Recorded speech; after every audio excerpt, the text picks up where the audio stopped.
Hidup di tengah konflik, suara Anda dibungkam, lalu musik menjadi satu-satunya cara untuk berbicara. Inilah kisah lagu-lagu Aceh di balik setiap liriknya. Tersembunyi kisah perjuangan, duka dan harapan.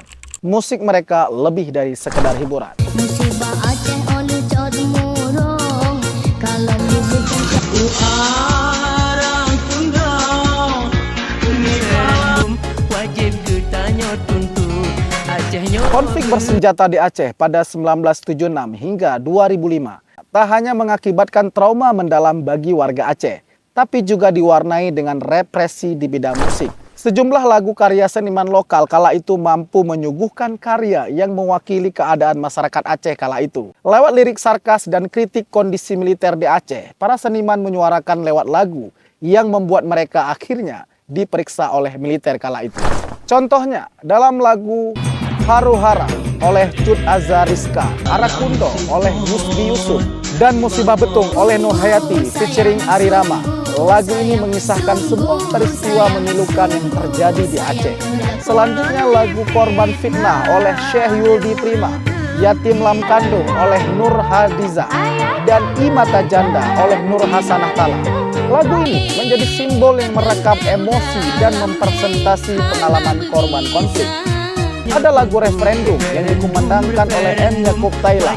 Adapun lagu lain yang ikut mengangkat tema referendum di Aceh saat itu pernah dibawakan oleh Doles Marcel dan Syekh Yuldi Prima, berjudul SUMPR Aceh dan Referendum.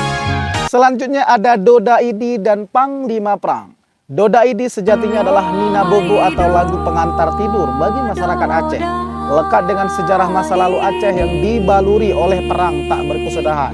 Oleh karena itu, Doda Idi menanamkan semangat agar si anak menerima situasi perang dengan ikut serta turun di medan perang ketika kelak dewasa. Sementara itu, lirik lagu berjudul Panglima Perang berisi kisah tentang kepulangan sang panglima perang yang disambut haru di seluruh negeri.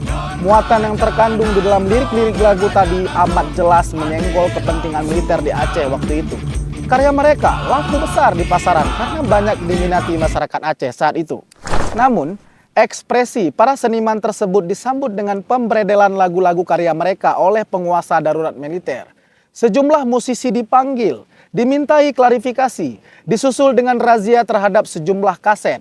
Salah satu dari mereka adalah Yusbi Yusuf. Lagu karyanya dituding berbau propaganda gerakan pro kemerdekaan. Padahal lagu itu dimaksudkan untuk mengkritik kondisi sosial di Aceh kala itu. Namun, ribuan kaset pita album yang diedarkan di Aceh pada waktu itu telah melampaui kegunaannya sebagai media hiburan. Banyak musisi yang menghadapi tekanan, bahkan ancaman, karena lirik mereka dianggap terlalu tajam atau provokatif. Tetapi justru itulah yang membuat karya mereka semakin relevan. Karena mereka berani berbicara tentang apa yang orang lain takutkan. Musisi kala itu bukan sekedar seniman, mereka adalah agen perubahan. Mereka membuktikan bahwa musik bisa lebih dari sekedar hiburan. Ia bisa menjadi protes dan panggilan untuk bertindak. Semangat seniman dalam musik Aceh tetap menjadi inspirasi bahwa seni memiliki kekuatan untuk menggugah kesadaran dan mendorong perubahan.